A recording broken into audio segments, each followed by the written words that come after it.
Welcome, good morning. I normally kickstart at 12, so I feel like starting to, it's like I'm in sleep mode, I'm literally. Alright, today's session is on the impact of curricula on economic graduates in the workplace. And so we're going to have two presenters who are going to present to us today. One is Ayabona. And the good thing about both presenters, they're very close friends, I know them. So Ayabona and I were in policy and course here at WITS. And then Ayo was the founder of Rethink Africa, and we worked together in Rethink Africa. And are we still friends? Yeah. And he's on radio. Yeah. And then Nopal and I worked together at TIPS. She's an economist. And so I think I'll let both of them really introduce themselves, you know, in case they're like, she left out that important part. So I'll let them introduce themselves. So I'm looking at the title and I'm like, economic graduate. I don't even know if I'm an economist. So I'm not too sure if I fall under heterodox economist. I don't know, researcher in development economist, or I'm an economic treasurer, because I studied anthropology and international relations, and then I entered the commerce economics field in like 2012, when they introduced development theory policy in commerce. So that's how I've kind of transitioned to economics. So, you know, in my field at work, I'm not too sure. I mean, officially, I've got the title economist at work. That's nice on my business card. But sometimes I tell people like I'm a researcher. Practically, I'm a researcher. So at TIPS, TIPS stands for Trade Industrial Policy Strategies. We do a lot of policy work for the Department of Trade and Industry, National Treasury, and lots of government departments. And the weird thing is I didn't study anything in agriculture, but I do a lot of work in agricultural economics, weirdly enough. So I've worked on projects, for example, like the soy regional value chain in Tanzania, Zambia, Mozambique, and Zimbabwe. Currently I'm working on the cannabis strategy. So we're going to legalize weed, guys. Like the medical part of it. And I've also worked, I sat on the poultry task team. I think you know what's happening with the chicken stuff here in South Africa at the moment. And so when I kind of think what's the impact of curricula in the workplace, I feel like, you know, when I was at WITS, it gave me a foundation. But the true application, I had to it was literally learned by doing. Like I basically had to learn negotiation. When I'm in poultry task teams, you're sitting with ministers, you're sitting with DDGs, and you're like, I'm just a little tiny researcher, but you know, I'm here to make recommendations and policy. And so, and another thing was, recently I was working on state-owned companies, for example, and we were looking at the financial stability. I've never done accounting before. So I feel like curricula in economics doesn't really necessarily prepare you to be an economist. You probably have to do a lot of learning by doing by yourselves, practically. So that's how I feel with curricula. And you know, as I did development economics, I also felt like I needed to be modest, pro-poor, and so I always had this issue of negotiation where, you know, do I ask for a pension? Do I get a medical aid? Do I ask for benefits? You know, as an economist looking at pro-quo issues, you know, do you also become capitalist? Where do you stand? I'm gonna start my own business and not pay people a lot of money. But then some of the things I've just had to learn as time goes by. And so today we are gonna hear from Lopanda and Aya, and I'm not too sure who wants to start.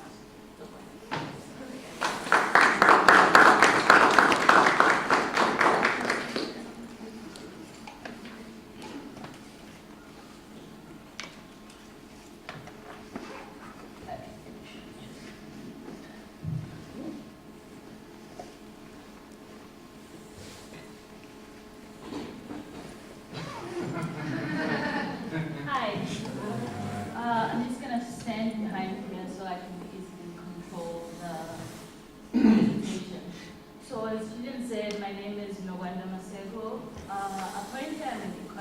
I'm not sure about that, but we'll go with it.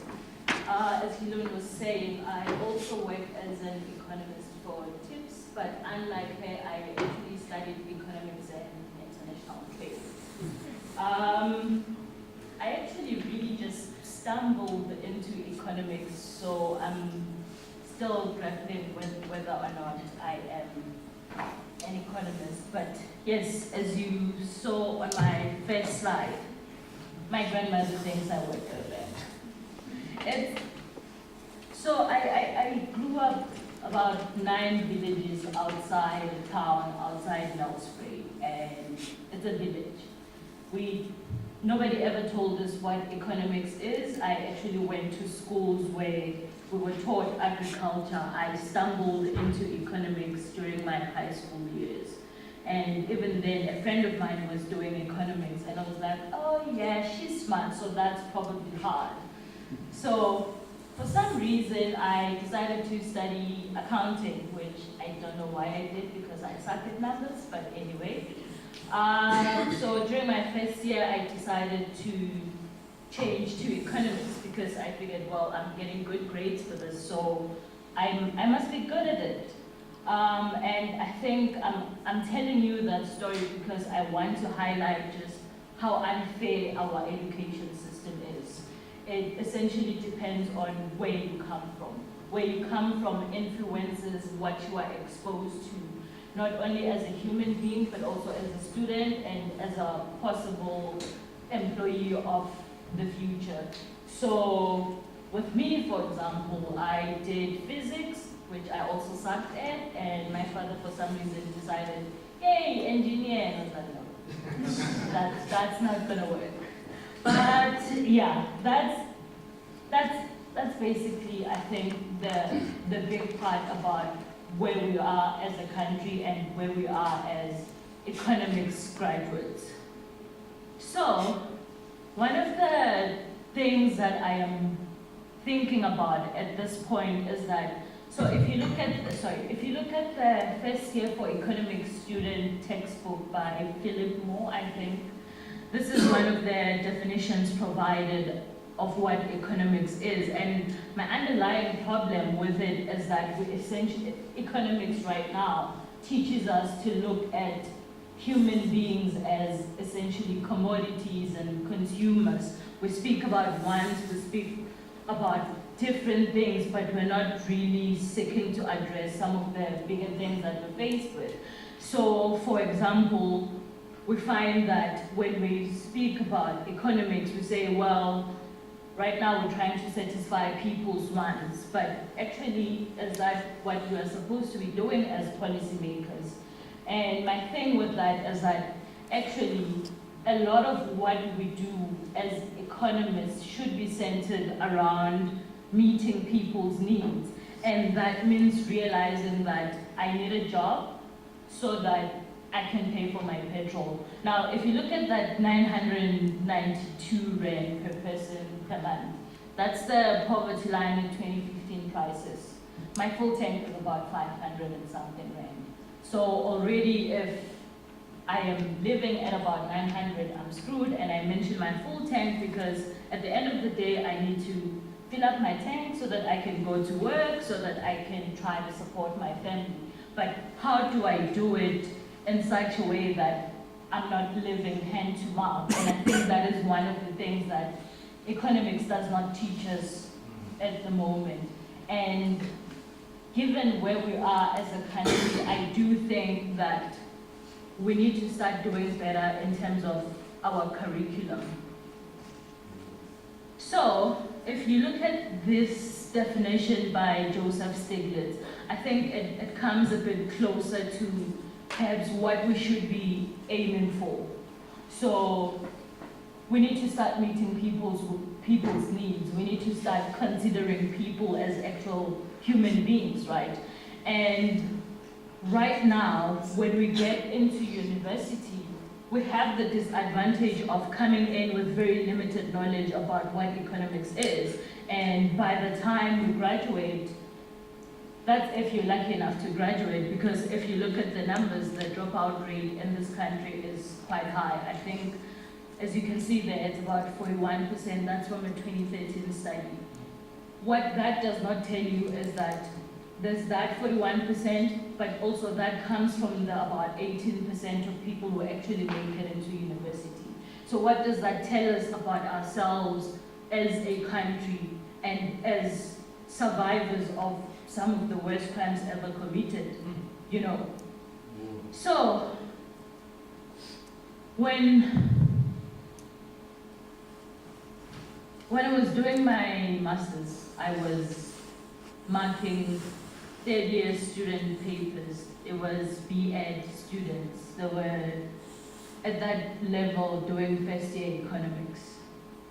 Now, I like to think of myself as relatively smart, and I don't mean to be insulting, but what I was seeing as a person who was marking what was quite disgusting. Now, if you are at third year level and you are struggling to get 50% for first year economics, how do I then trust that you are going to be able to teach the future generation about economics if you're just barely scraping the surface? And I think when we start thinking about curriculums and we start thinking about results, the way I like to think about it is, if I'm doing first year and I'm only able to get 50%, that means I'm going forward with maybe half the knowledge I should have into the second year. By the time I get there, I walk away with only a quarter of the information that I should have.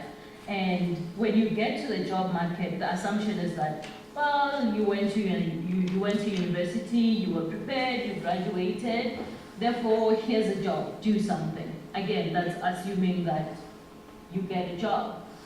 And I think I was maybe one of the lucky people, because while I was doing my master's, I applied for a National Treasury internship and I was able to actually get into that. But not everyone is that lucky, and I don't know if it's a matter of luck or if it's a matter of our social dynamics as a country.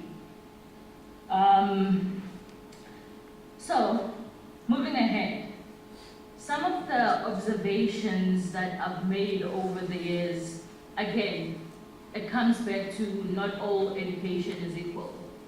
It depends on where you come from. If you are one of those who grew up in rural areas, you are barely exposed to enough things to be able to be as dynamic as possible. If you go to a school that teaches only agriculture and physics, that's what you know.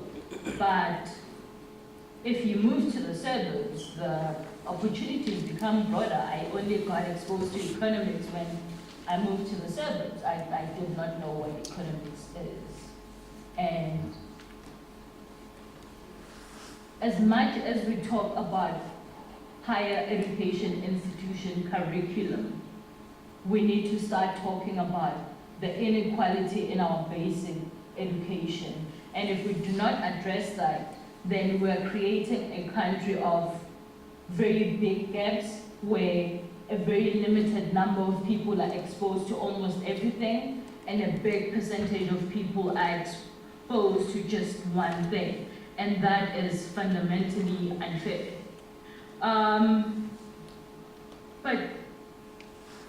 So part of my conversation here is about curriculum. And as you see, I think too much focus on curriculum misses the point. And the point is, one, our education system is not equal. But two, we do not look at students as human beings, we look at them as dropout rates and graduation rates, and there is a problem with that. People do not just drop out of university because they're lazy or they just don't want to do it.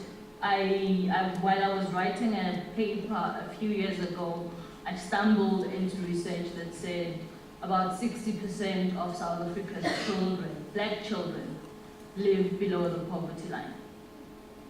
Further, most of the people that drop out of university come from households where the income earner does not earn more than 2,000. That's black children, that is a continuation of a structural economy that is already really messed up, and we are leaving people behind. So if we're going to be speaking about economics, maybe we do not just need to speak about economics in terms of Walmart buying something in the country. Maybe we need to start thinking of it as, here are people that actually need access to basic necessities, and that includes education that will enable them to get to be better people. If we cannot address that, then there's something fundamentally wrong with our constitutional democracy.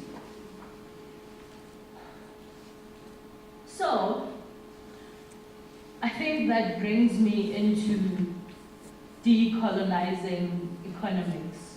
And as I was saying, we need to start doing better in terms of looking at students as people and not dropout rates. I think we like to think of the phrase representation matters in terms of Hollywood films, but that's not where it begins, nor is it where it ends. Representation matters because when I went to university, my lecturers were white. My lecturers were white and Afrikaans. And I sat in lectures where some of the things that were said in Afrikaans, a language I do not understand. That already leaves me behind as a black student. And that is a problem. But more than that, when we think of textbooks that we use, they are either American, and if they are South African, then they are mostly written by white men. What you find in those textbooks is that we speak, the way they talk about certain things, they will talk about a white business, and then they will talk about this puzzle shop that Sipa owns that's called La Duma, and that is as condescending as it was learning about Benny and Betty in primary school. And that is a problem. And if we're going to do better, yes, I am a Star Trek geek, so as you will see, context is for kids.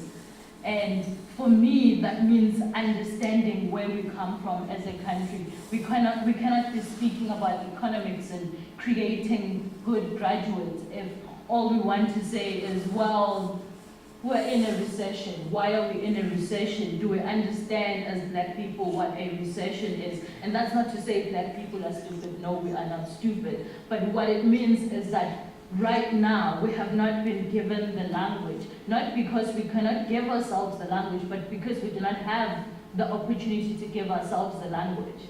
And that is why my grandmother thinks I work for a bank.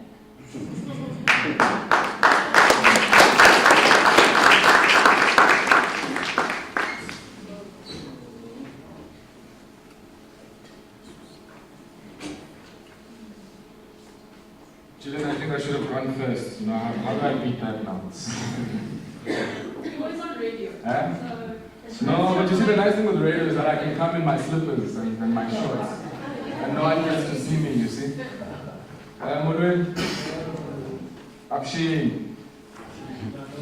Abshi, Minjan. Minjan. Goeiemorgen, Baba, wat is goeiemorgen? Hoe gaan het? Hey, I'm saying already because as an African I have a belief that as Hambis we're never alone. As people, I think we're a connection between those who have come before us, the dead, and those that are yet to be born. So all of you who are here, you're not just here just for fun. And I mentioned this at the start because I liked what Unogwanda said when she said context is for kings. Because we must never forget that we come from kings and queens. We might live in some form of squalor at this point in time as African people, but that's where we come from. And that's our destiny. Yes, we may have been dehumanized, but even by some of the things I'm going to talk about today. As Gillian said, my name is Ayaba Matao. I am an economist by training, and I often say I'm either trained or mistrained in economics. I was here at WITS between 2009 and 2013.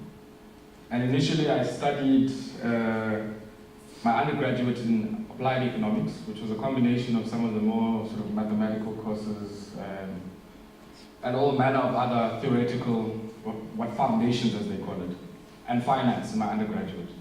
And then as Gillian said, we then were in the honors and the master's program, development theory and policy program. Now I mention this because a lot of what I'm going to talk about today is about how I feel I learned more outside of the classroom than I did inside of it. A lot of what I learned outside in the classroom, in debates at the pig, in sit-ins, during hunger strikes, and all manner of other acts of defiance, taught me more about economics than what I was taught inside the classroom. Now, I think it might be helpful for me to also start and say, in addition to the work I do on radio, so I host a show called Power Business on Power 98.7. And I'm also managing director of an organization called Crystal Holdings. And I'll say a bit more about that because I think it's so important as young people, even at this point, to think about how do you crystallize all of the energy ideas that we have into an organizational form.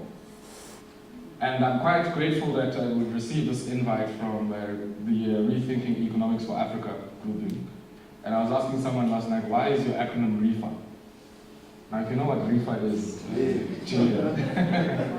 you would be quite surprised why that is the acronym. But I think that is important, and I'll say a bit more about the work that we are doing. Now, let me maybe explain just briefly, as Nopanda also did, how I got into economics. I grew up in the Eastern Cape in a place called Komani, with its own history, I think, in some of the things we're going to talk about today. It was largely sort of an area sandwiched between the former homelands of Ciskei and Transkei, sort of agricultural area, that kind of thing. And I had the fortune, because both of my parents were teachers, were members of SATU, involved in the trade union movement, and in the ANC as well, to at least be exposed to some of these conversations and to also understand the early contradictions of what you were learning at school, in a former Model C school, and what you were learning at home. So I think around 2006, 2007, was grade 10, grade 11, somewhere there. So there was something at school that was called the 12 Club. So they would bring together all of the kids who thought they were really smart and they knew quite a bit about things that were happening outside of the school environment. And everyone had to prepare just a brief lecture of about 15 minutes on a specific topic, and then everyone would discuss. Now, I don't know why at some point I chose to talk about North Korea. Maybe it was because Kim's father, I think, was someone who interested me. He looked part sumo wrestler and part Stalinist of sorts. And I realized that even a lot of the questions that I had and some of the questions that my colleagues were posing to me, the teacher would always say, well, economics would be able to answer that. Now, the school I went to didn't have an economics program. So when they said economics, I was like, what are you talking about? So enough for me to have a curiosity when I went to university to say, let me take one of these courses. And at the time, I mean, the economics program was the biggest at WITS because it took people from engineering, the humanities, and the health sciences at the time, all manner of faculties, I think, had some courses that had to take economics 1 programs. So for instance, this room we're in now wasn't here when we started in 2009, because I recall this building used to have maths courses, and it was still being built. So they opened it the next year, I think in 2010. And these rooms would be some of the rooms they would use for those courses because they were so big. But one of the interesting things that I found was that in the first semester, you would even have people sitting on the aisles. But come second semester, there would be space to maneuver because people are gone. And I think that was due to all manner of things. I think negative marking and multiple choice, flower hall, all manner of reasons. And of course, also the kind of mathematical grounding that in our basic education system is sometimes missing. And so you then come into an economics program where everything is being taught in a mathematical form, and yet it's things that you interact with every single day. So I think for me, to be honest with all of you, that in my undergraduate, the economics missed the political element. It was all of the decisions around scarce resources, if we accept that definition, or decisions around whatever resources, be it in firms, households, at a government level, all of that is political. People will say there are natural laws, there's equilibrium. It's bullshit. All of those things are governed by certain assumptions, which are informed by unconscious biases and political considerations.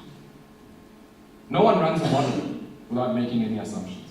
But what you base those assumptions on is based on a certain understanding and a worldview of society. Now, if you are born in Sandton, you have a certain worldview. If you are born in Tovimbawa, you have a certain worldview. And it's unfortunate that the worldview of African people seldom makes it into some of the theoretical models that we talk about today. One of the most fortunate things that I had an opportunity was in my second year in 2010. And I want to maybe start off with how I understand economics. So economics has what they call micro foundations. So that's supply, demand, meet equilibrium, and that's the price, and that's the quantity that you have. Now the assumption is that you can translate that into aggregate. You can translate that to the macro without having to tinker with the model that much. You compute general equilibrium models and you'll be able to find the sweet spot or the equilibrium point. But to be honest, that kind of approach doesn't really embolden anyone to make a decision about economic life, be it in the policy space or wherever. Now in my second year at WITS, I remember Chris Malikane was our macroeconomics lecturer. And at the time he was head of policy in COSATU. And I think a light went on because we were talking in the class at the time about labor markets. So wages, sort of labor demand, that kind of thing. And he was able to explain some of the policy positions of the Labour Federation using some of these models. And it made me realize at that point that even for us and some of our own political considerations, that economics is a tool. It helps us to act. It is not the end point in and of itself. And that there are ways to try and simulate that reality, even for us, in a way that makes sense to us, outside of what I think the neoclassical school and the Washington consensus has pushed through. I then later on in my third year sort of took up some of the applied stream, public economics, financial economics, and all manner of programs. And one of the most interesting courses I took too, actually, was the history of economic thought. Because you start with all of those British thinkers and you get to Marx and all manner of these thinkers. But what was notably absent were people that looked like me and you. It was probably only Arthur Lewis in a course of about 6 months whose ideas were interacted with in that course. Now Arthur Lewis was a Caribbean scholar. In 1957, when the Ghanaian government, Kwame Nkrumah, started, when they changed the Gold Coast to Ghana, he was the first economic advisor. So W.E.B. Du Bois, that famed African-American scholar, called in Arthur Lewis to come and advise the new Ghanaian government on their policies. And he was the only one we discussed because he had written a very long treatise on the underdevelopment of the former colonies post the Second World War. And already for me the lights were going on. Why is it that from a representation perspective I don't see people who look like me or you? Where are the women in the debate? Where are the black women in the debate? Now, I'd also at the time, been doing with finance, which I think was probably the course I hated the most, but it certainly stood me in very good stead when I think about it now. Because it's allowed us to ask certain questions of capital that are quite difficult. So Gillian earlier on was talking about workplace considerations, pensions. Now, the pension system works like this. Every month you put in something, your employer puts in something. You select people in the workplace who are going to be your trustees. They assign a consultant or a fund manager who's going to manage those funds. And then, at some point when you resign, you leave with that money or something like that.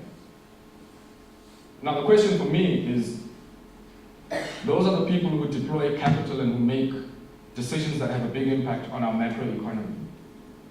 But we don't place that industry under enough scrutiny.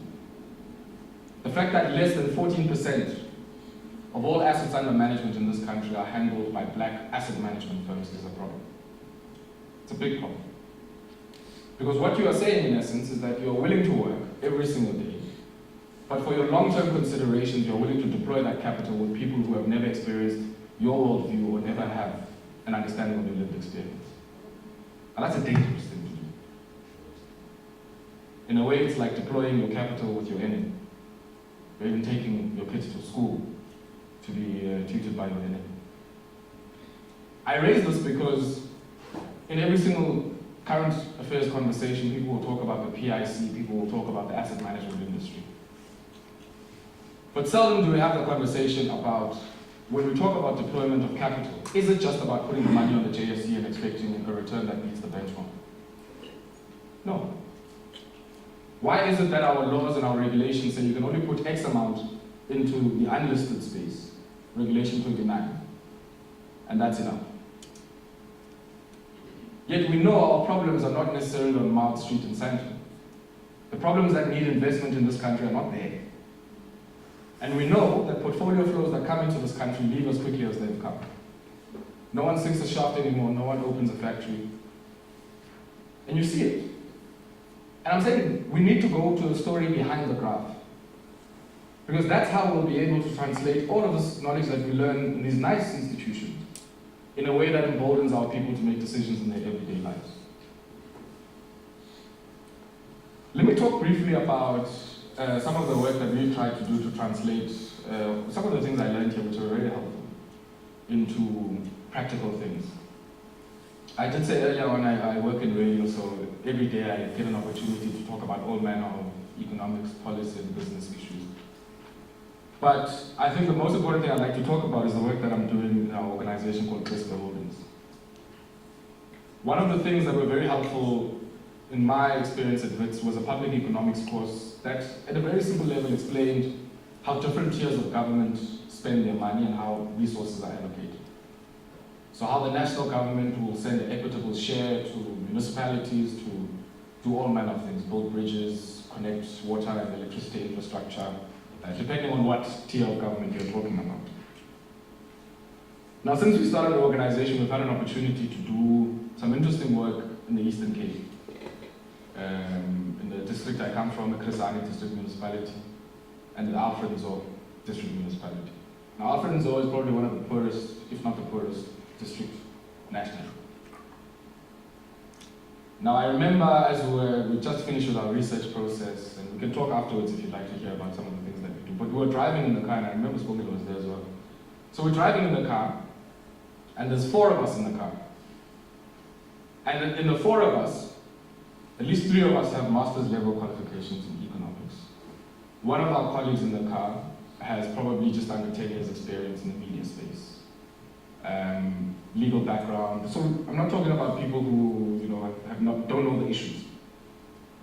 But there was a simple question we were asking ourselves to say, is there a pathway for young economics students to be able to do things that at a local level, because government is not in Pretoria for most people. Government is at a local level. When people experience governance, it's at a local level.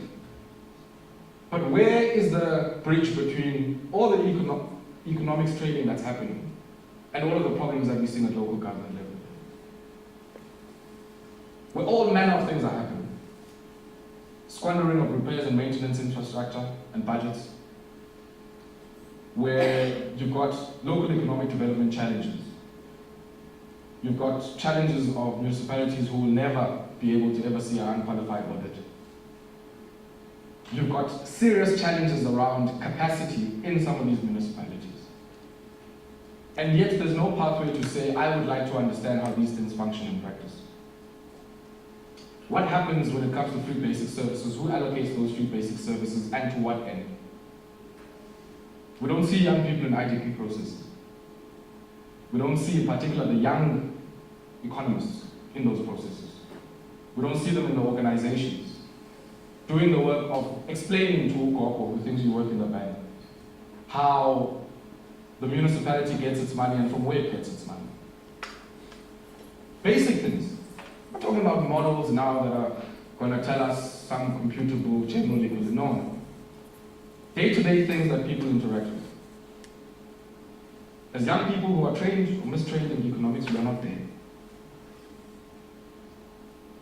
And so it was quite difficult for all of us in the crowd because we were saying the immensity of the need and the challenge for some of these ideas, the creativity of young people armed with these tools is not being deployed to where it's needed. And so we are trying to bring our heads together to say, how do we do that? And of course, organizations like REFA need to come and we need to engage and say, how do we work alongside one another? How do we collaborate to ensure some of these things happen? And in a way, I'm trying to say we all need activist scholarship. We can talk about all the nice things, but activist scholarship doesn't end in the university space or in institutes, but you need it in whatever professional space that you go into. I'm always inspired by the Black consciousness movement in the 70s in particular, and how that generation was able to say, how do we leave the campuses and go into the communities and do tangible things that people can touch and feel? How do we build clinics? How do we build factories? How do we build all manner of things as part of a bigger political project of self-reliance? How do we do all of those things? How do we get resources back into our communities and ensure that they circulate in those communities before they leave? And I'm saying for me, what I want to talk about is how economics plays a bigger function in a political program that is about the total liberation of society. So it's not just about the transmission mechanisms, it's not just about, you know, I always said I'll never work in a bank. I remember I made a very conscious decision. I'll never work in a bank and I'll never work in the markets. And you must hold me to that. And there was a reason for that, because I think there are too many economic minds in those spaces. And we need the economic minds in our own communities. We need the economic minds to inform the tactics of our community organizations. We need them to inform the tactics of this government. You know, the ANC is talking about stimulus. Let me sneak this one in before I stop. The ANC is talking about stimulus. And just after President Ramaphosa spoke about the stimulus package, the next day the National Treasury put out a statement saying, look, the stimulus is not about new money, it's about reprioritization of existing plans. Now, economic students will tell you that when we talk about Keynesian stimulus, we're talking about a new rejection of resources. Not about reallocating the existing resources that you have. But the question then becomes, no one will hold the ANC to account to say, no, what you're telling us is not stimulus. What you're saying is that you're going to reorganize the existing money that you have within the same fiscal framework.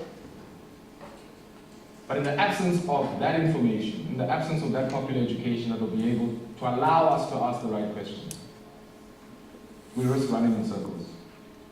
And I think, if anything, for me, the biggest challenge of being trained in this training in economics is the work of crystallizing that into organizational forms that can be able to inform the action of our people and the decisions they make. It's not about being the battle of the ball or the battle of the social sciences, because that's not what it is. People talk about economic science, it's not a science.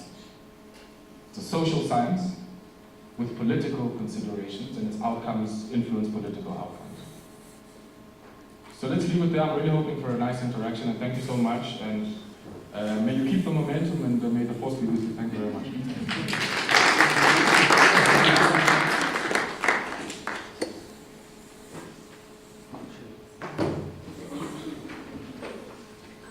So we have about 30 minutes. Because we finish at 10:30, and I have a date at 11. So, you know, as Nohan and I were speaking, I realized I'm an angryist, actually, because when I think of the curriculum I did and the organizations I work with, Department of Trade and Industry and IDC, and the incentives they have, I'm like, no one taught me to write a proposal. No one taught me to apply for incentives and start my own business, you know. I was working on a cassava project on input substitution. And I'm like, wait a minute, you know, but my company is not equipping me to actually become an entrepreneur, take that research and actually be one of that person who starts a processing firm. And so, you know, a lot of the time I'm like, it's literally out of your curriculum system that you learn all these things. And so we're going to open it up to anyone who wants to ask questions, either to myself, or Aya, or Nokwanda, or discussions. Yeah, I wanted to contribute. I wanted to contribute to the recent, the last presentation that was made.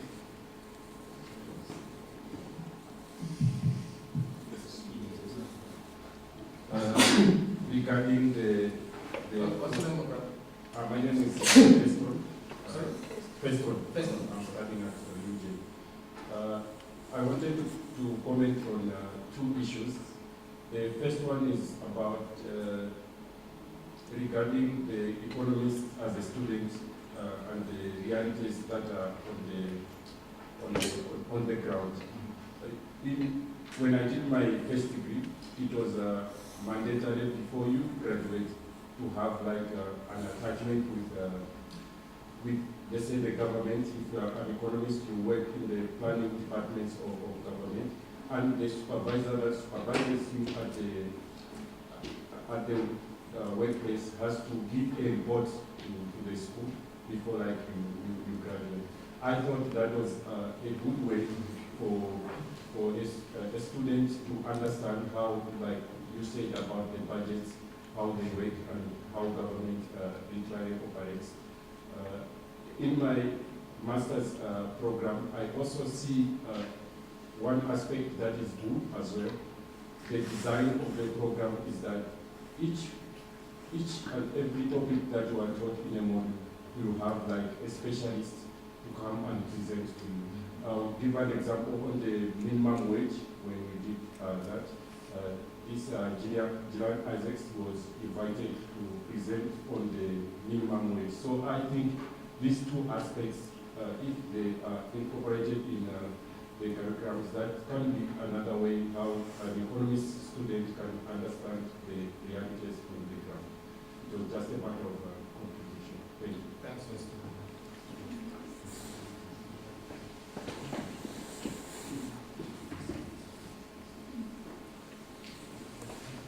Hi everybody, my name is Elroy. I work for an organization called Tekana, presenting fellows for health equity in South Africa. But before that I worked for the Black Sash and Fair Share and South Parliamentary. And what I was very, very passionate about is helping people to understand how budgets work, how money flows. Exactly the issue that Bonga spoke about. The problem is deeper than new graduates post 2010. The problem is that portfolio committee or standing committee on finance, portfolio committee of health, or any of them, even though there were attempts to train people how budgets work, they still remain responsible for decisions that they still need training for. That sounds bizarre, and I mean no disrespect for our senior leaders in that regard. But there's a calcification of those who know a lot about a little. And I say this very respectfully of my own board, who are public health professors, most of them. It says,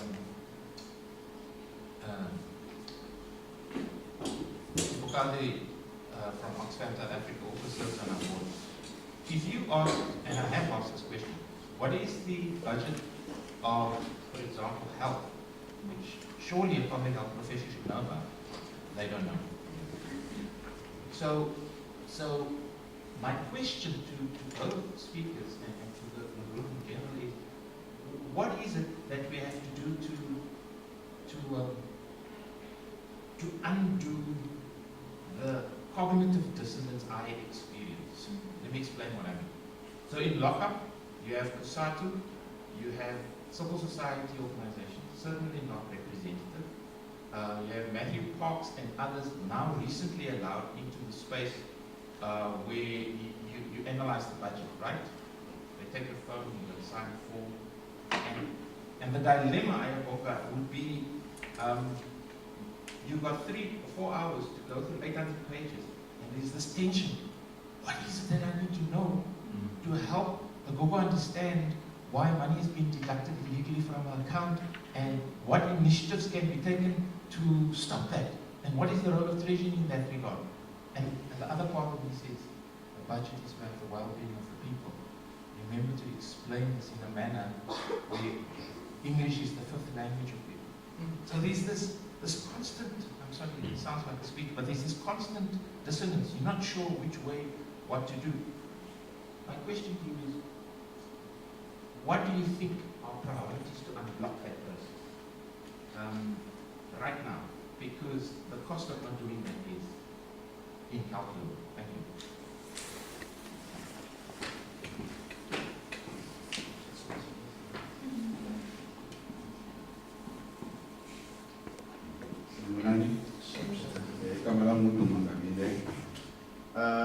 What I wanted to speak about was, or if I may try and get some advice from you guys on how we decolonize or change the curricula to suit a particular narrative, one that is geared towards Africans and black people particularly, is the issue of language.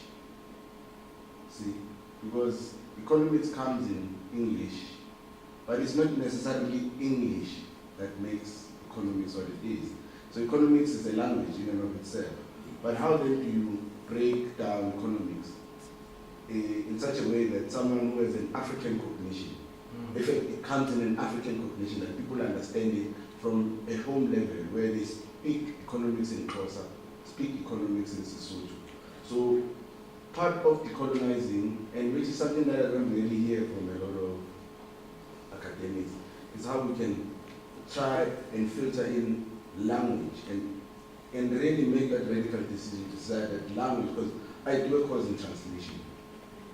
I was translating, what's this thing, mitosis. I didn't know mitosis, what mitosis was. But until I translated mitosis, I was unable to then explain mitosis without going back to all those terms, those difficult terms that were coined elsewhere.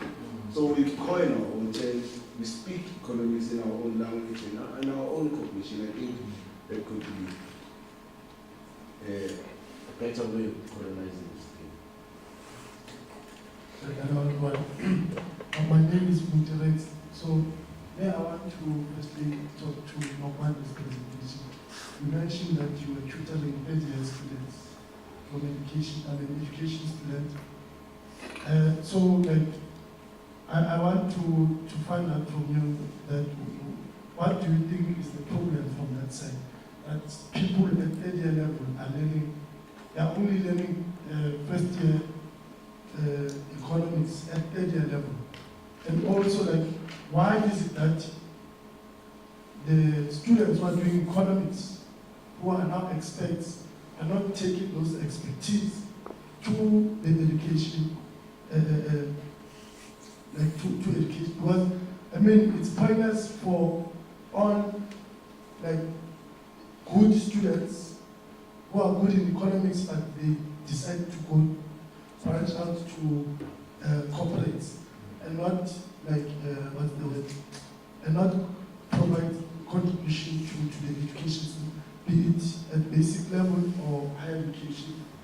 And then the other point I wanted to make, like I agree with your presentation about active scholarship. And there was a moment here at Wits where through Christmas Fall, where we had a group of students from different faculties would meet together to address the challenges that we were faced with on campus. But the problem right now is that through Habib, activism has been like destroyed on campus. And we are at a situation where like we can't imagine beyond activism right now, because first of all they changed the SRC constitution, they have suspended some of our comrades, and the other thing, Habib got a second term without our voice, without our, like, we didn't vote for him. How did he get that term? So I want to hear from you on those issues.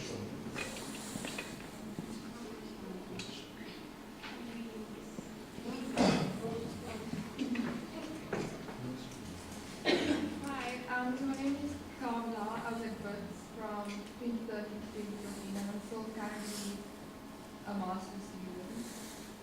So basically, my question is mostly around economics and curriculum, because I feel like, although we've looked at issues of language and representation, how important those things are, from a academic perspective, basically, if we look at the life cycle of a student, or especially like a student of color, they come from a context which they live in that may not, and then they come to birth and they may not find that they represented, and then there's this juncture, and then they go into the workplace, and basically their time at university causes this rupture because they realize that the way they've been academically socialized hasn't, especially from an economics point of view, doesn't answer the context they came from, and it doesn't answer the context that they're moving into.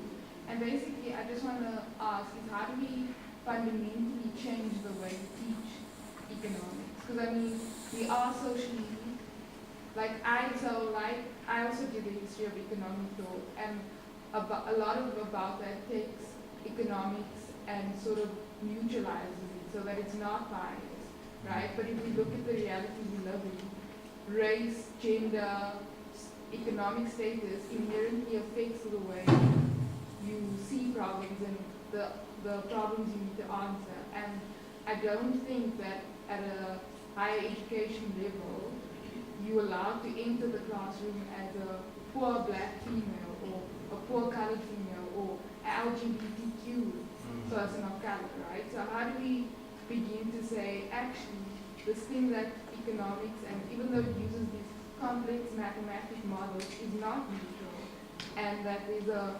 multitude of ways to represent different issues and answer different things.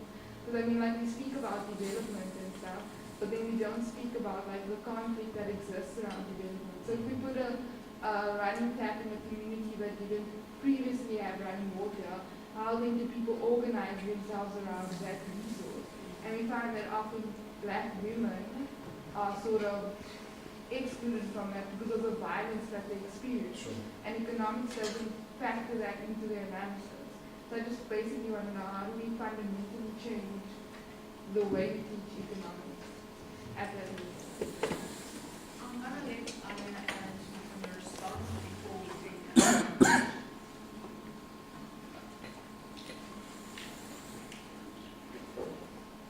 Let me just stand so I can see the room. I am going to start from the top. I'm going to start with Elroy. Yeah, Elroy's question. So the way I understood it was essentially, as I was saying, the way I understood your question was essentially around who trains the trainers, the people who are training us about the budget.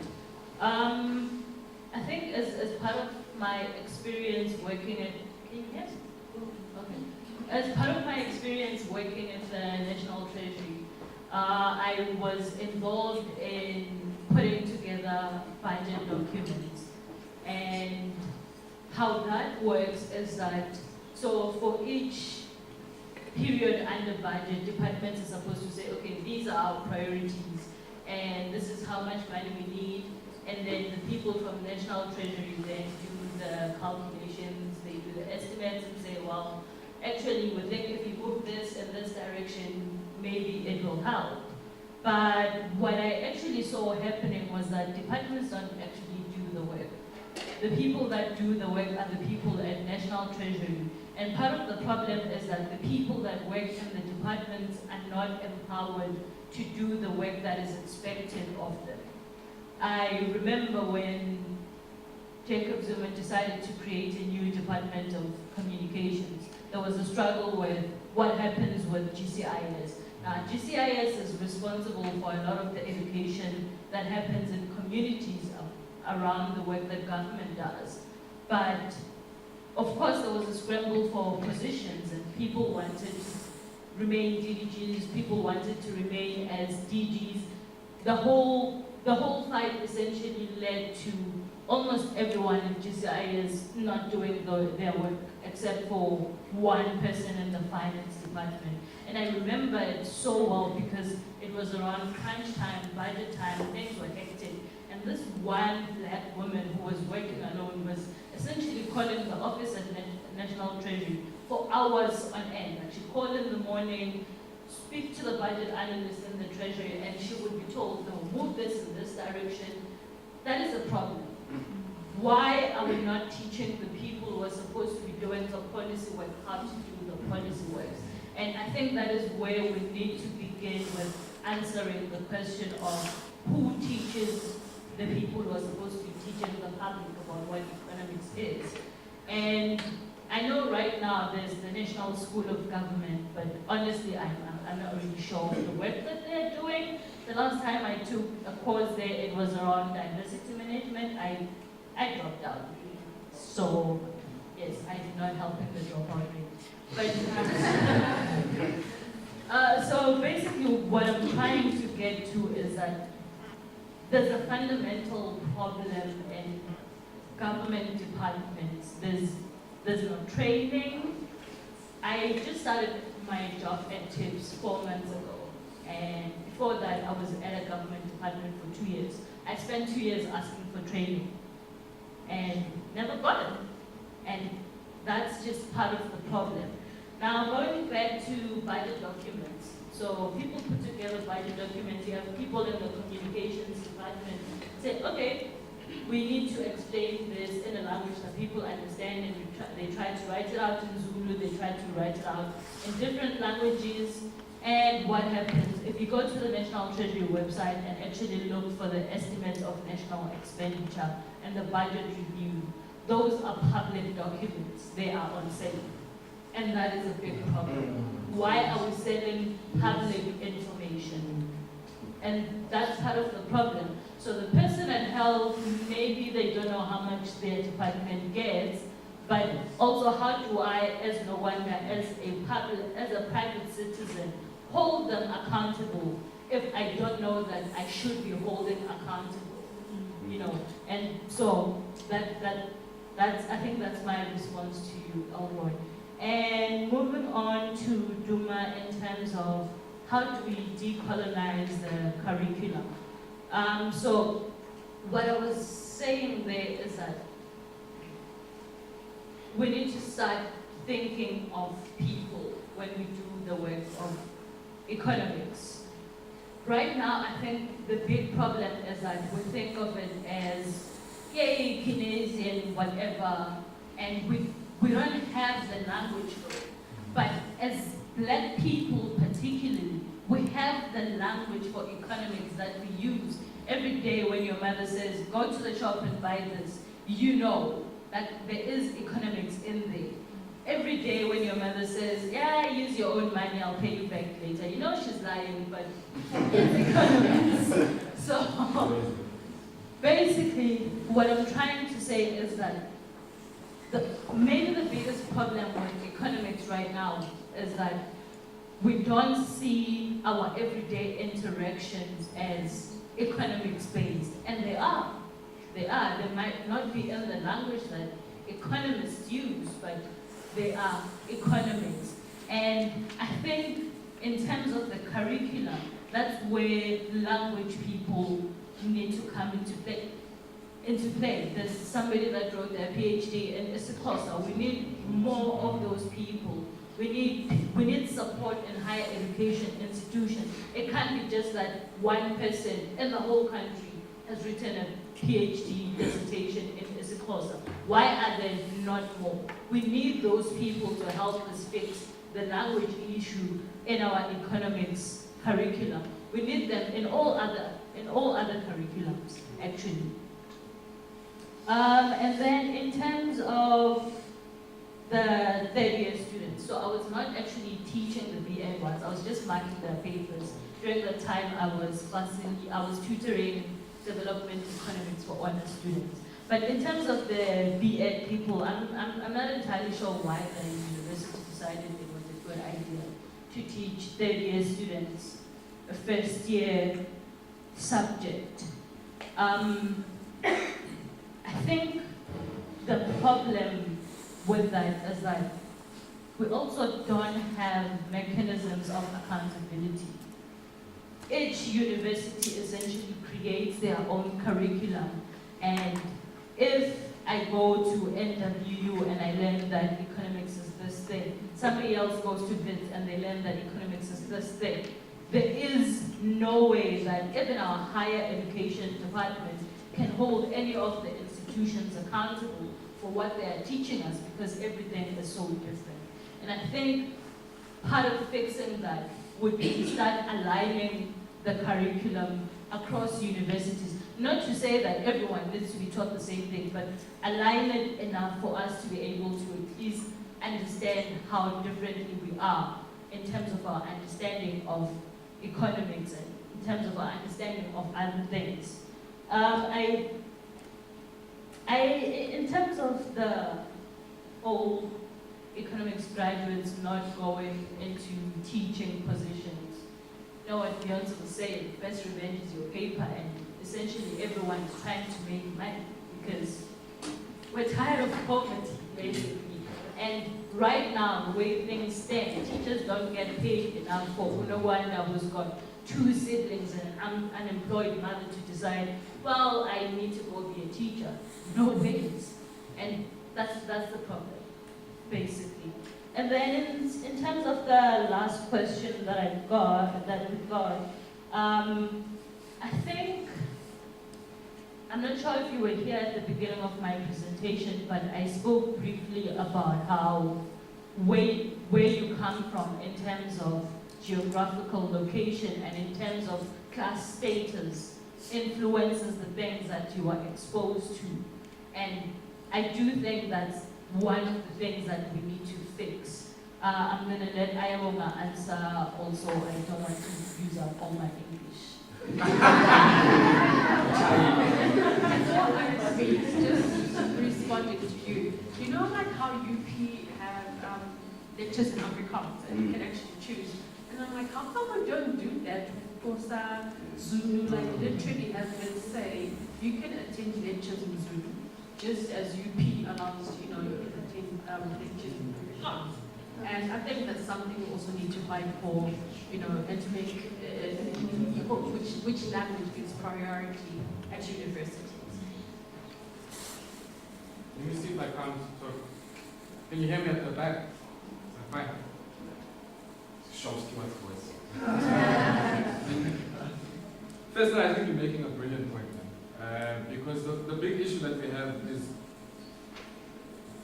you get students who have gone right up until master's degree. And when they come into the workplace, they have no practical skills because in their training of that 5 or 6 years, there was never any practical component. So everything you were discussing in a way, I would say, in a play world.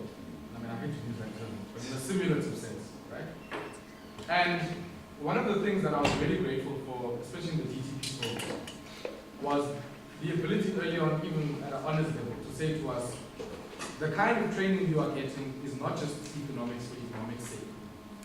It's economics to inform policy. So it was important at that point in time for us to get interactions with people who are charged with making policy.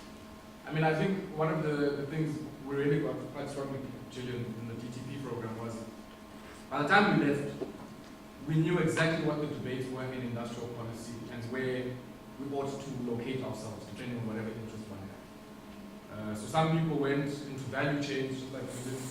Some people went into the DTI directly. But I think it doesn't answer the question that Felgo asked the nation, to just give people practical training. Because what in essence you have is a political process that allows us to answer why are the people who are in parliament. How at a political party level does the list system work?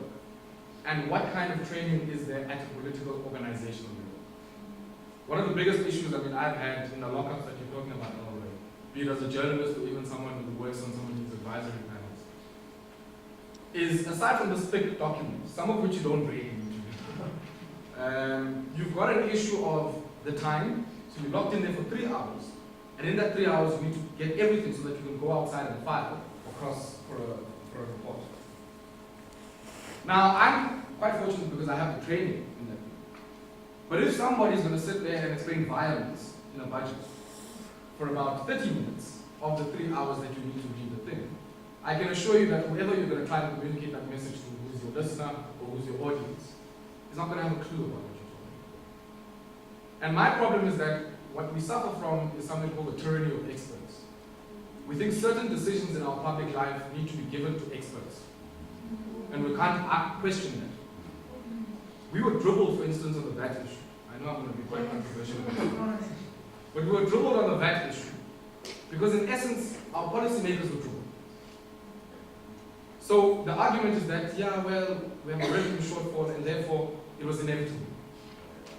The Washington consensus says, yeah, well, it's this way or the highway. And I'm saying the issue is that we don't have then the knowledge base enough to say, but let's push back on it. Surely there must be other alternatives or possibility. And I think, in essence, the budgetary process is like that. That it's the realm of technocrats, and it plays into what is called in economics a principal agent problem. Right?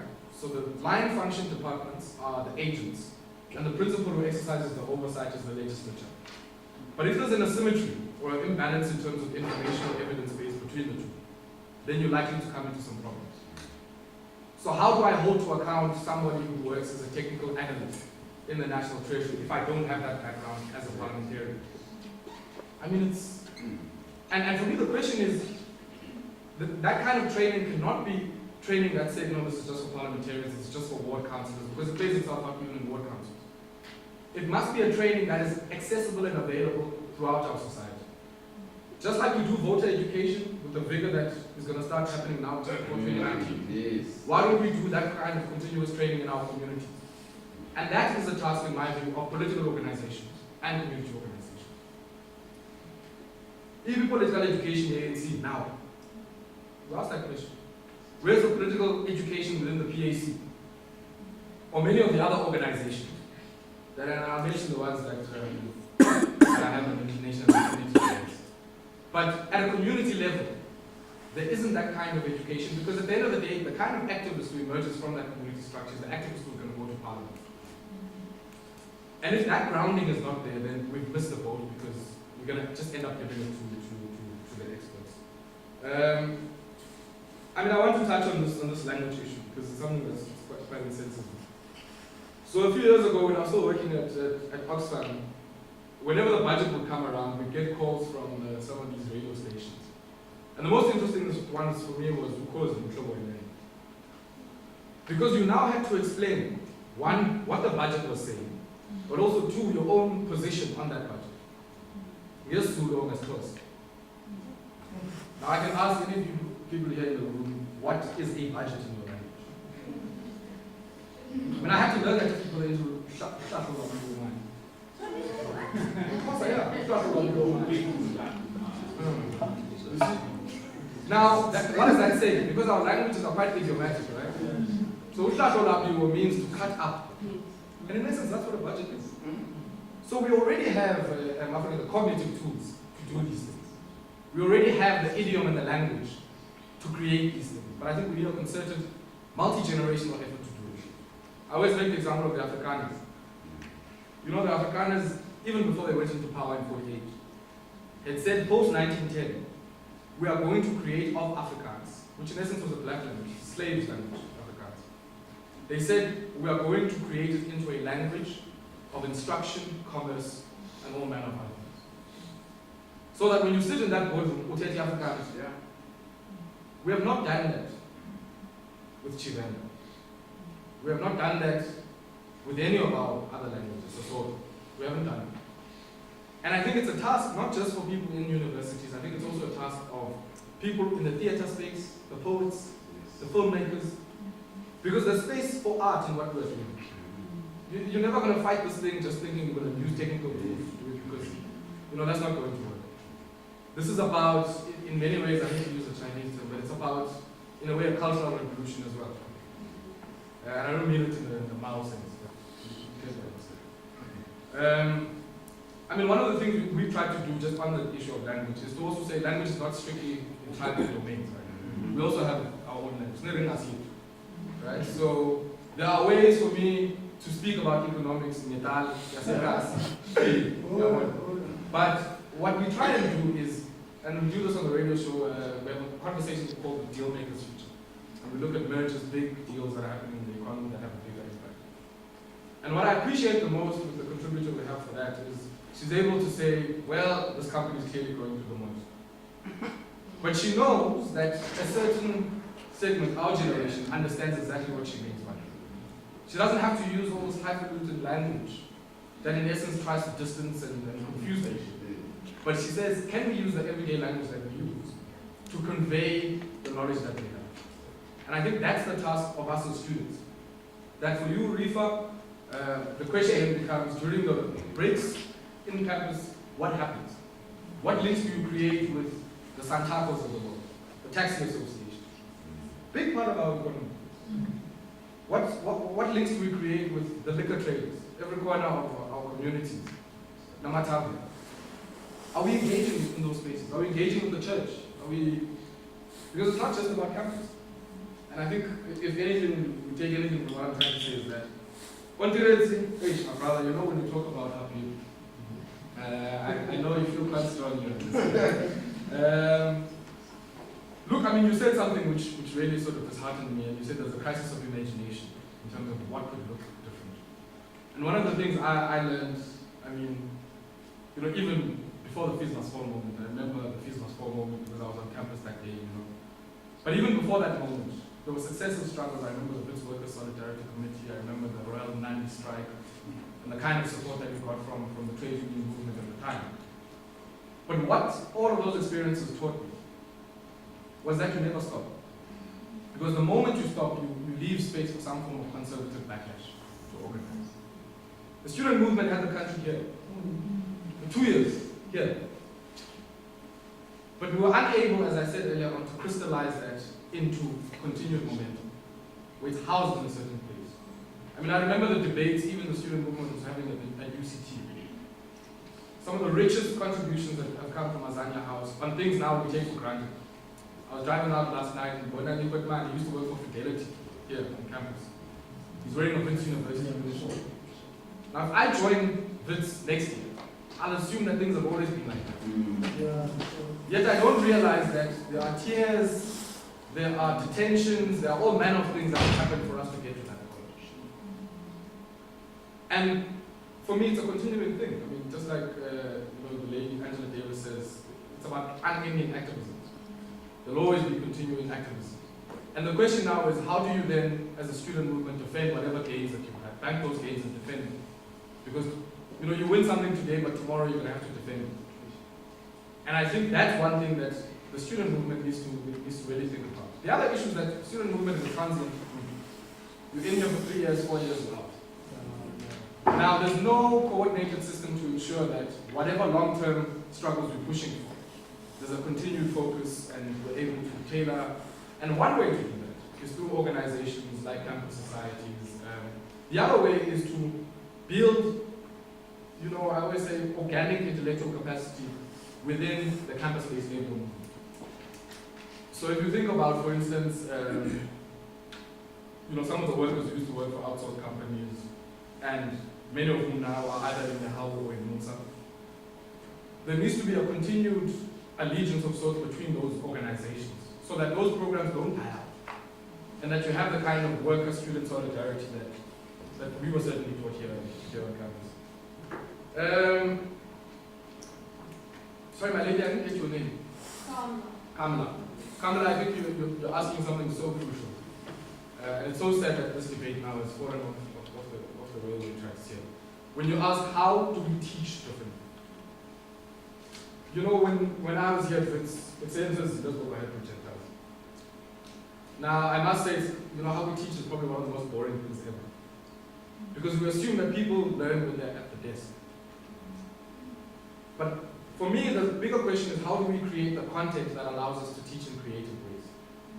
So one of the works that we're doing within Cluster Holdings is to create content. So can we, in the projects that we do, be able to visualize that, crystallize it, and put it up as content on YouTube, because we understand that that is also a site of learning. That you're not only learning from a textbook inside the classroom, but you are also learning in multiple and varied ways. I mean, one of, for me, the greatest intellectual contributions in that space is from Paulo Freire, who is a Brazilian educator. And he has something called the critical pedagogy. Now, the pedagogy means how do people learn, under what conditions, under what contexts. And I think in South Africa we're still stuck in the academy on saying Gillian is the lecturer, she has a well of knowledge in her head, and her task is to fill your heads with that knowledge. The truth of the matter is that all of us bring lived experiences and worldviews into the classroom that are valuable, that are also worth understanding and worth inquiring about. So the teaching process needs to be a two-way process. The student is as much a teacher as the teacher is. I mean, I always say, how do we find ourselves in what we learn? In what I learned at Wits, there was nothing that said, you come from a labor-sending area. You come from an area where people have always gone to work in the mines at the adverse inclusion of that particular area. Or the township economy, in whatever form you understand it. Unless we do that, unless we actually go and say, look, what you come from and that experience is valuable enough for us to all understand and reflect on, then we would have missed the boat. What we're doing now is economics for Santa. I mean, ask any student who does finance, and in an exam they'll say structure something for someone who has a lot of money. But the question then it becomes, when are we going to structure things for stock and stock? Right? Because already for me, the vantage point and the aspirational template that we have as a society is one that is very Western in conception and very, very northern in outlook. And I think the task for me of decolonizing is also about saying, Lwazi Lushaka always says this, he says, decolonization must be about giving us as students enthusiasm to go back into our communities. If it doesn't do that, then in a way it has taken us from our communities and creates all of these identity crises that we find of many people who sit in Sandton. Go on a Friday night, by the way, to Sandton and just 2 people watching. Just an observation of the professionals we are going to become. And you'll realize how important it is to decolonize our society, to create that enthusiasm for us to go back to our townships, to our villages, to our school classes, and all manner of places. And try and understand. Because initially we come from there, but now we're armed with certain different exposures and different things. And how do those things interact with the society?